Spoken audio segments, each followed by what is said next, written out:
All right, plant homies, what is up? I hope you're having a good day out there. Today we're going to be working on something a little bit different. Well, I guess it's not too different. It's still a house plant and it's still variegated like most other times. But we will be learning how to propagate the old variegated money plant. I traded for one a long time ago, or actually I bought one a long time ago and then I traded for a few, and now I have a little forest planting, kind of almost like a little bonsai setup. It looks kind of messy right now because I keep chopping it and chopping it and making more cuttings to share with you guys. But yeah, these are gonna be some nice cuttings, and so let's get into it. Here's my little forest planting, by the way. This leaf is actually pretty darn nice if I can get my hands on it. But yeah, check out that bad boy. See, we got 3 trunks in there, if you can tell. Don't mind my messy bed. So that's what I'm starting with. And now we can check out the cuttings. Bada bing, bada boom. Give it a little look. And we will discuss something about their variegation really quickly.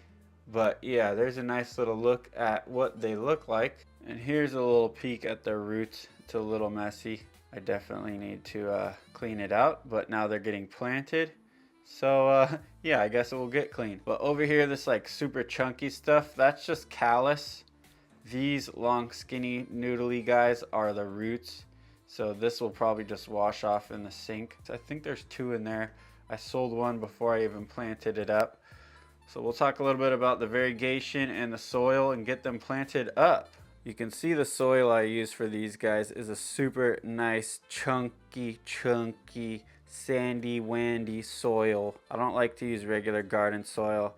It's basically a mix of like 1/4 regular garden soil, Pro Mix number 4 from the store, and then probably like 60% sand and a good amount of lava rock and perlite and pumice. Basically a little bit of garden soil, a lot of sand, and a lot of perlite and lava rock and pumice and all that. Also little bits of fertilizer.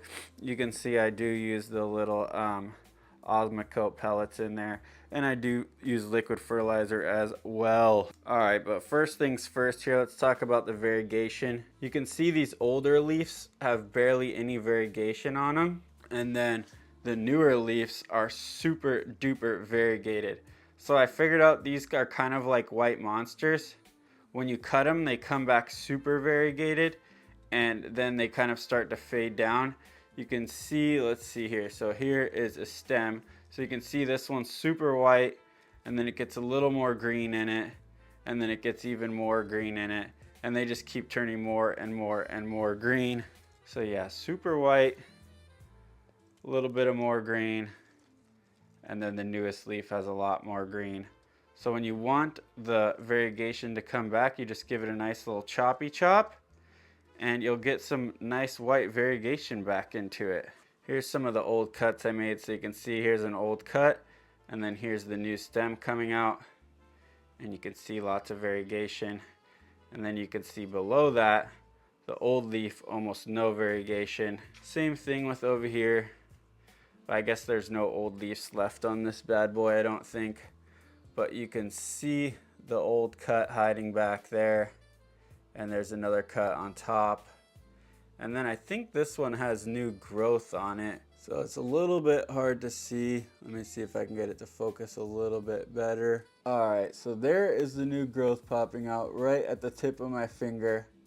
So that's what you're looking for once you give your tree a little chop, and then it will turn into a nice stem like this one in the background here. So yeah, here's a little front view of that little growth. You can barely see it right there. But yeah, when I first bought these, I was told that you can see they're growing right towards the light, so they're kind of at a weird angle, so I'll try and film them from over here. But like I was saying, when I first bought these, I was told that the light gives them more variegation, but I've taken like 10 cuttings from these and I haven't noticed that. And the old cuttings, or these old trees that I had, they just kept getting more and more green no matter how much light I put on them. You can see the light is like literally right here, and these cuttings are turning more green, but you can see the leaf behind it is super nice and variegated. And then, like I said, you'll get a little more green and then a lot more green. And then you can even see the new leaf popping out on this one has a little bit more green than the ones before. But yeah, so this is another kind of like high maintenance plant, I guess you could say. It's kind of a pain to keep going. I basically like to let them grow. If I'm keeping like one by itself, I like to let it grow, and then once they start turning green, probably like how this leaf is here, I'll chop the growth. So like the growth point is here, and you would chop right below that, and then hopefully it will pop out a new growth or two below that. And it's cool because then you don't have just a single long stem. You get a nice branchy tree that kind of branches out. You know what I'm saying? It's not just a single noodle. It's like a triple or quadruple noodle. And then you get like a full tree of these guys, which looks pretty darn cool. All right, so I'm gonna grab the cuttings, bring them into the bathroom, and then we will see how they look when they're out of the water. And we'll wash off the roots and then put them in a pot, and bada bing, bada boom.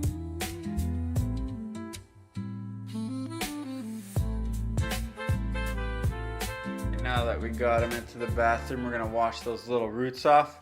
You can see one of these cuttings is barely variegated. That's why I cut it off. But then you can see this one over here is nicely variegated. They look super cool. It's almost like an ocean minty, like bluish, whitish variegation. Or I guess you could say almost gray or something like that. But yeah, we're gonna wash those roots off and get them planted up. Also, I wanna show you this, speaking of ocean mint, this little cutting I took earlier.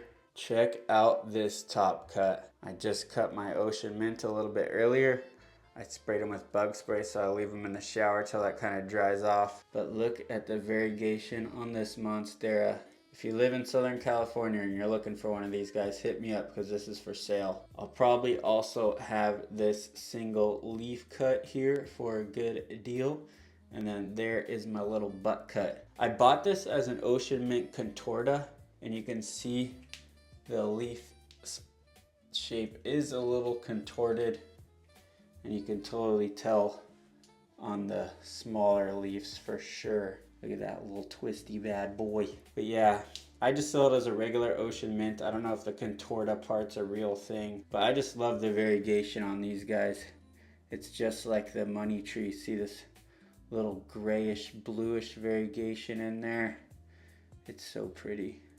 But yeah, these are some of my favorite monstera for sure. Anyways, back to getting these roots cleaned off.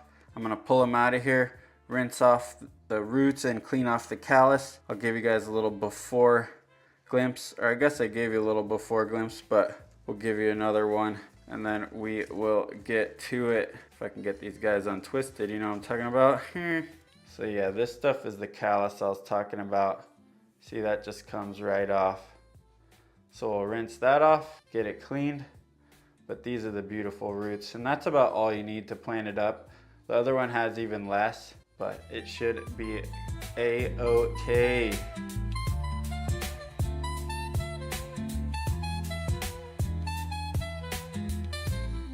So yeah, for the roots, this is all you really need.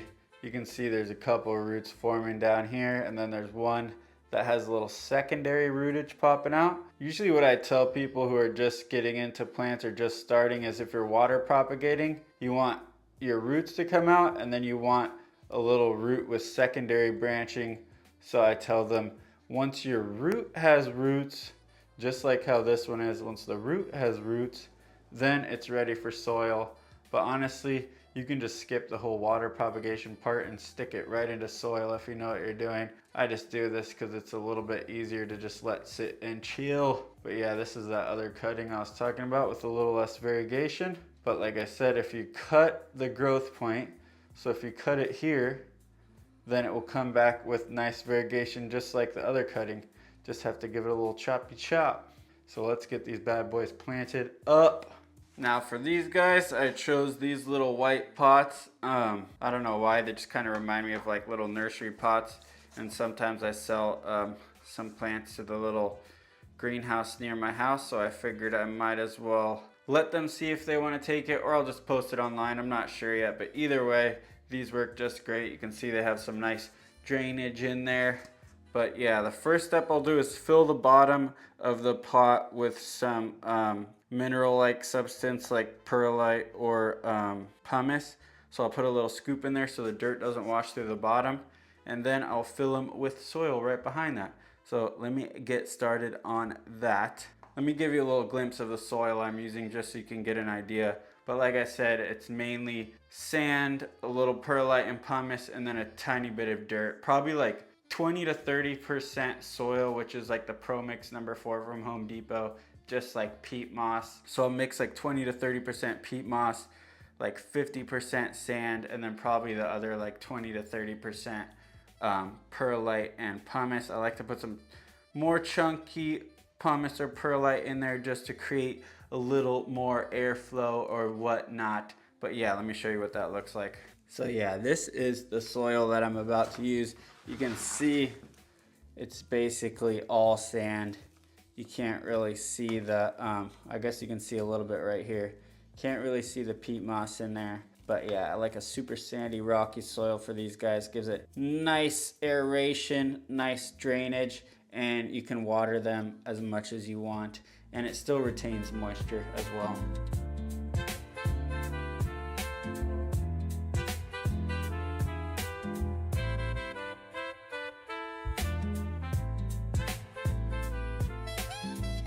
Alright, so we got one money tree potted up. I'm kind of making a mess, so I'm going to pot up the other one off camera, and then I'll give you a little glimpse of what they both look like after they're all done.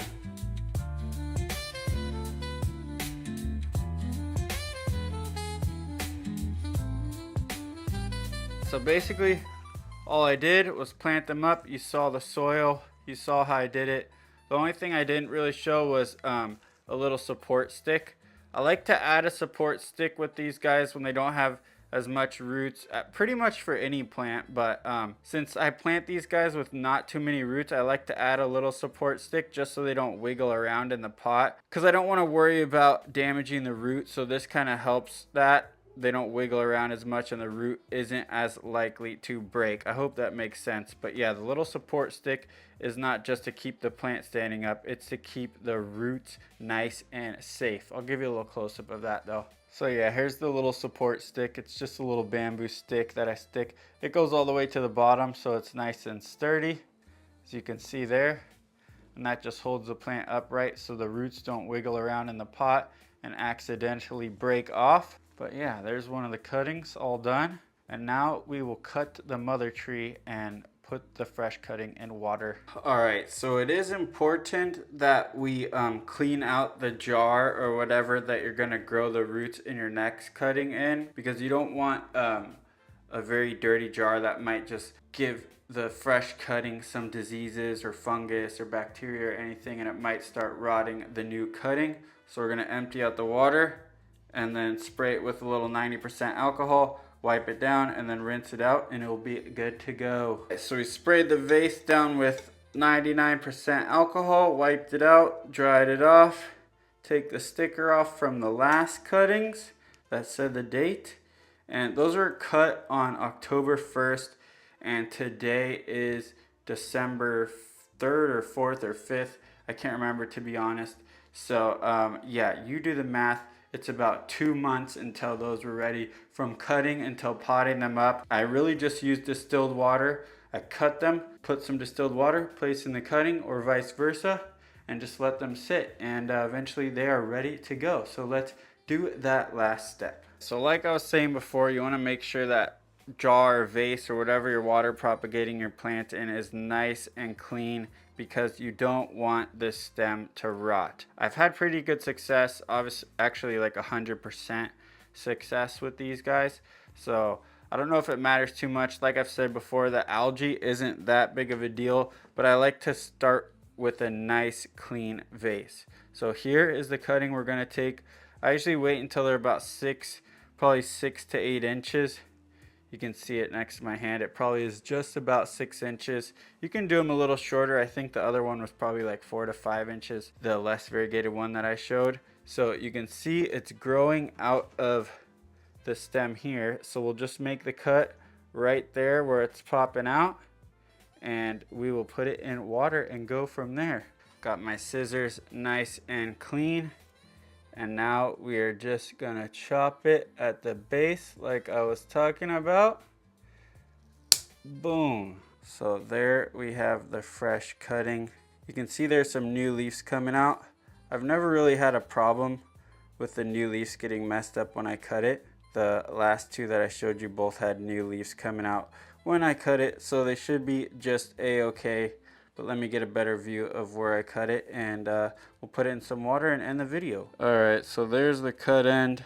You can see looks just not the cleanest chop, but my scissors were nice and clean. But yeah, that's what it looks like after you chop it. And here's the spot we chopped it from. So hopefully we'll get some new growth coming out of here somewhere. And that's basically how you do it. Alright, and like I mentioned before, this is basically the last step. Get yourself some distilled water, pour it in your vase. I like to make sure at least like a third of the cutting is covered in water. And once it starts to get a low, you just keep fill it up. Don't change the water. I never change the water. The plants release a little chemical that helps stimulate root growth. So if you change the water every few days, it just washes out that little chemical, and that doesn't do anybody any good. You could probably see before there was a bunch of algae. Hopefully I wasn't showing anything there, you know what I'm saying? But yeah, you could see in the jar before there's probably a little bit of algae, which is not a big deal. If this whole jar turned completely green, then you could wipe out the inside. But like I said, at least for the first month or whatever, I wouldn't change out the water. Just leave it. You can look it up, or we'll talk about it in a different video, but plants do release a chemical into the water, and that helps stimulate root growth. Alright, plant homies, so that is how you propagate a variegated money tree. You can see about a third of the stem, maybe like 40% is in the water there. And yeah, I hope you like that step-by-step video on how to propagate these variegated money trees. And any money trees you want to propagate, you can do it this way. It's super simple, and it has a very good success rate, to be honest. So this is how to propagate a money tree. I hope you liked the video. Comment down below with any suggestions or concerns about how we do things in this video. And if you like the video, also comment down below. If you hate the video, comment down below. You know what it is. Anyways, peace out for now, plant homies. I hope you like this one, and I will see you next time.